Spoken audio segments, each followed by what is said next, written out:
Hi, Dr. Eben Alexander. Thanks for joining me. I heard you had a near-death experience. You mind sharing with us, please? I would love to share my experience. It's something that happened to me back in November 2008, and I've spent the last 15 plus years trying to make sense of it and coming to a deeper understanding as a scientist. This kind of meningitis is such a perfect model for human death because it deletes the human part of our brain.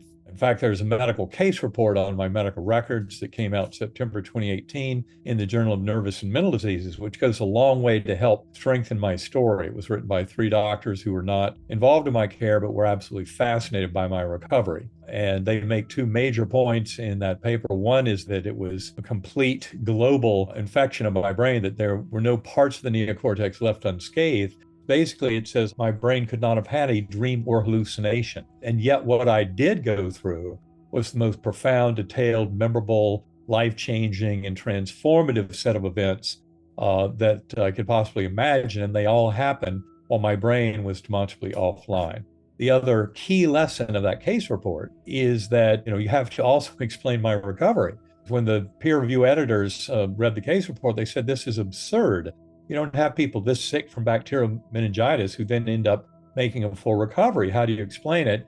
And the three doctors who wrote the case report said it's because he had a near-death experience. So with that kind of backdrop, I'd like to now share what that experience was all about, why the neuroscientific community pays so much attention to my story. An important feature of my journey was my amnesia, that I went into this NDE without any memory of Earth, humanity, Eben Alexander's life events. It was an empty slate. Now, it all started with what I call the earthworm's eye view, a very primitive, coarse, unresponsive realm, feeling roots or blood vessels all around me. It's like being in dirty jello.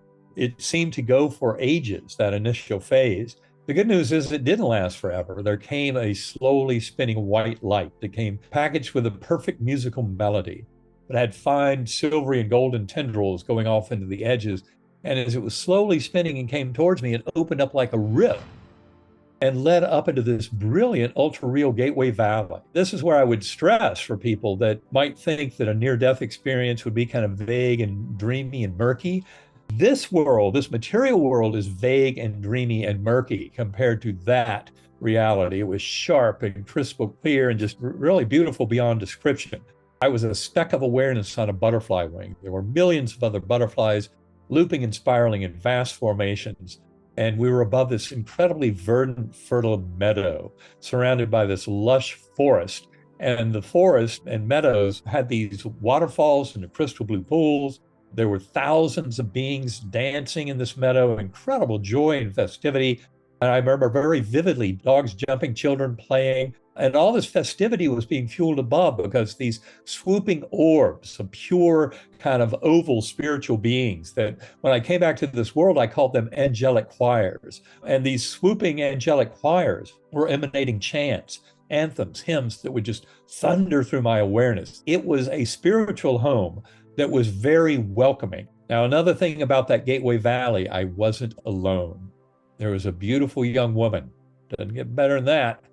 She had these sparkling blue eyes, high cheekbones, high forehead, broad smile. She never said a word to me. She never had to. Her emotional truth were directly linked to my mind in this kind of mind meld as her message to me, which I think was the core message I was to bring back to this world. You are deeply loved and cherished forever. You have nothing to fear. You are richly cared for, and you can do no wrong. I wish I had explained that last part, you can do no wrong, much better in the book. I was in a realm of such pure love. The most optimal way forward was a way of loving kindness, compassion, mercy, acceptance, when necessary, forgiveness. And that's what I meant by you can do no wrong, because that's what transformed so many near-death experiencers to come back to this world far more loving. They come back more spiritual, and yet often less religious, because sometimes, unfortunately, religions tend to pit us against each other and pretend that we're not all truly in this together and truly bound together through these forces of love. It turns out that this Gateway Valley was not a final endpoint. It was a stepping stone to something even grander. What happened for me next was those angelic choirs provided yet another portal. And all of that collapsing down to this complex oversphere. At that point, I was in what's called the core. And the core is where all dualities, paradoxes are completely resolved. It's where I came to recognize that my very conscious awareness was sourced in that infinitely loving God force, that we're never separate from that. When I entered that core realm, I was told, you are not here to stay. You'll be going back, but we'll teach you many things. And there were many lessons. And that, of course, is what I've been unraveling and talking about for the 15 years since my coma. But the interesting point for discussion right now is that I would spontaneously tumble back down and fall back to that earthworm eye view. And it was by remembering the musical notes, the melody, by going through that melody in my mind, that I could conjure up that light portal. To me, that was a beautiful lesson. And people often ask, what about that music? Do you remember it now? Could you hum it for us? Remember that in that realm, you're not hearing with the ears, and it's gone far beyond just being vibrations of air molecules hitting the eardrums. Likewise, we can see far more than you can see with the eyes. You have knowledge through direct identification. You become huge swathes of the scene. But anyway, I would tumble back down to the earthworm eye view. By remembering the musical notes, I could conjure up the melody again. And I made that journey several times and had multiple lessons in the passage. And in many ways, the medium was the message. The very fact I could have these kind of transitions in level of consciousness was teaching me a tremendous amount about the spiritual realm and consciousness in general, and about the aspects of it that are far above and beyond anything having to do with the filtering effects of the brain. I learned as a neuroscientist, the brain does not create consciousness at all. It's a transceiver or a filter. And this is why when the brain and body die, it's not the end of conscious awareness. It's actually an expansion and growth of your conscious awareness as you're liberated from the shackles of the brain and body. This is why it is such an adventure and nothing to be feared. For people who think, well, I don't like this life, I don't like this material world, why can't I just be up there forever in that heavenly realm? The reason is because we have work to do as souls in this realm.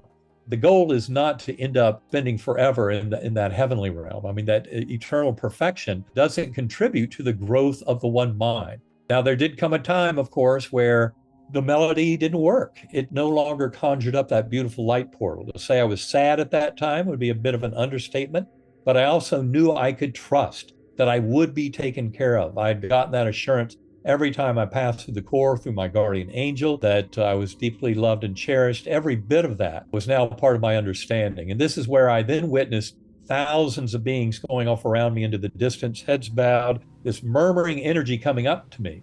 But I was now down in that kind of early, more foreboding phase, the earthworm eye view, and yet I felt this beautiful, loving, peaceful energy of being in a spiritual home coming from these beings around me. And what I called all that, when I came back to this world weeks later, was the power of prayer.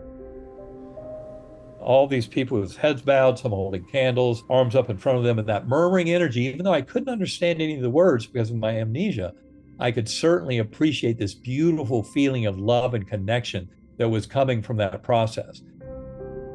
At that point that I then saw 6 faces that would bubble up out of the muck. I can remember them right now in my mind as vividly as if that had all happened this morning. And yet when I first saw them in the NDE, I did not recognize them. I had no idea who these beings were.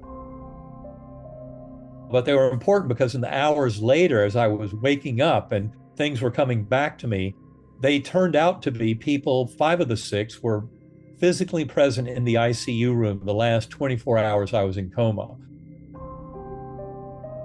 And there were many family and friends who had been there earlier in the week who did not show up in those memories. And so to me, what that helped to do was prove that the vast majority of the spiritual journey, which seemed to go on for months or years, had to happen between days 1 and 4 or 1 and 5 of a 7-day coma. And I explained the timing of that a bit in Proof of Heaven, and especially in the second book, Living in a Mindful Universe. But the reality is that timing was very important for understanding. So it showed me this all didn't just happen when I was coming out of coma or somehow get put in there going deep into coma, but that these memories had to happen during that phase when, in fact, the case report shows my Glasgow Coma Scale and neurologic exams would have prevented any possibility of a big dream or hallucination happening. I will also explain, though, that one of those faces that I saw was not physically present. I said 5 of 6 were physically there, And the one who wasn't physically there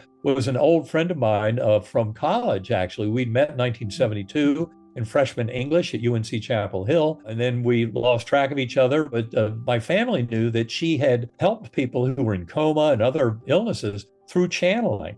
She wrote a book called Third Eye Open. Her name is Susan Rinches.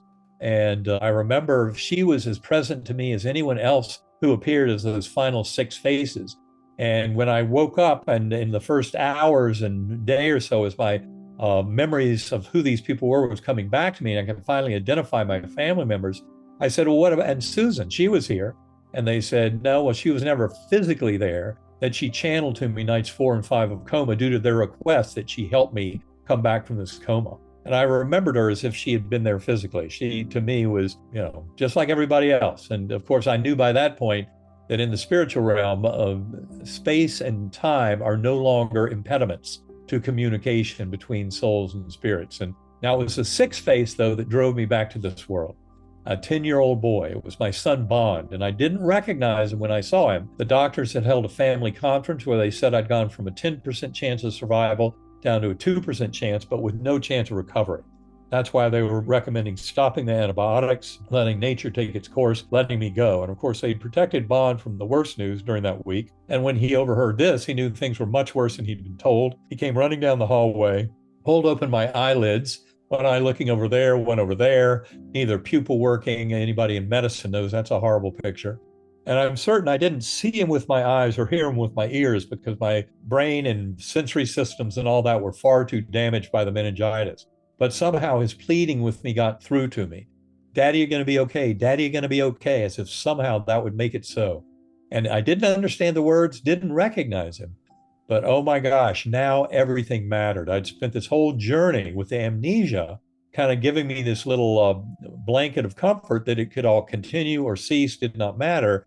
Now I realized everything mattered. It was the toughest thing I've ever had to do in my life, was clawing my way back to this world. It's like crawling out of this gravel pit where every reach up brings in all this tons of gravel and you can't get out. And yet somehow it happened.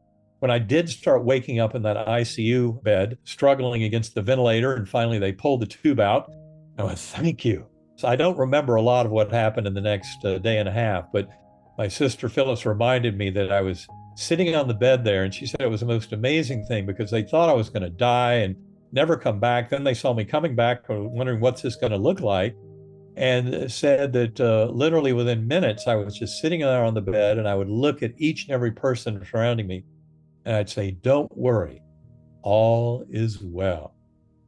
And then I'd move on to the next person. Don't worry, all is well. And she said it was the most amusing thing, I think, because they were so worried about me. And there I was trying to tell them there's nothing to worry about. But interestingly enough, in the next 36 hours after waking up, I was in and out of a paranoid delusional psychotic nightmare, an ICU psychosis that was very directly linked to that crazy meningitis. It was still badly affecting my brain. It was extraordinary, but then I entered that phase of healing. And it took about 2 months for all of my memories to come back. But interestingly enough, based on conversations with close family and friends, I realized the memories post-coma were more complete than the memories had been pre-coma. That's kind of astonishing, but it brings up the point that we elaborate on in that book, Living in a Mindful Universe, that neurosurgeons are beginning to accept that long-term memories are not stored in the brain at all. That's one of the final nails in the coffin of materialist neuroscience. You can damage conversion of short-term to long-term memories by damaging the medial temporal lobes, the hippocampus, and those structures. We learned that in the early 1950s. But that doesn't have anything to do with long-term memory storage. They don't seem to be stored in the brain at all.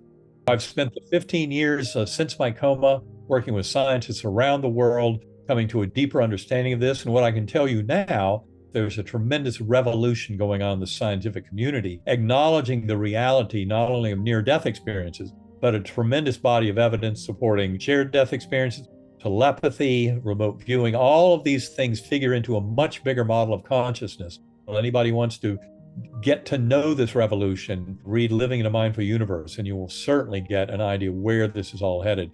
really is a very exciting time. Personal journeyers now can take this lead from the scientific world and start doing their own work of exploring consciousness and start coming into the same healing and wholeness that so many other people are doing through these modalities. One of the greatest gifts is realizing the power we have to bring wholeness and healing into our own lives. You say in your book that you weren't, or you were having a hard time believing in a loving God. Would you consider yourself an atheist at the time? I would say I was more of an agnostic. I went through a dark night of the soul before my coma, very important. And I talk about that in Proof of Heaven.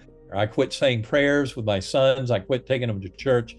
And really, that dark night of the soul came to an end 8 years later with my near-death experience. Where can people find more about you and your work and your books? Well, go to EbenAlexander.com and especially pay attention to the blog postings there, to the recommended reading list, which has more than 100 books, chapters, scientific papers, many with hot links right to the papers. Also, the FAQ page is very important. It answers a tremendous number of questions.